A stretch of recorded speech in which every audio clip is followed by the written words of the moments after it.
Thanks, Kirk. After floods battered southern West Virginia, we talked with the United Way Alliance of the Mid-Ohio Valley about best practices for supporting people affected by the flooding.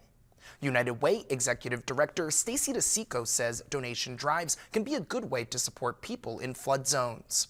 However, DeSico says it's important for those who want to make donations to people in flood zones to make sure the items they are donating are what people on the ground actually need. For example, donating clothes may not be very useful for people who don't have dry dressers or closets to put them in. Additionally, people trying to deliver donations to areas they may not be familiar with can end up doing more harm than good in situations like heavy flooding.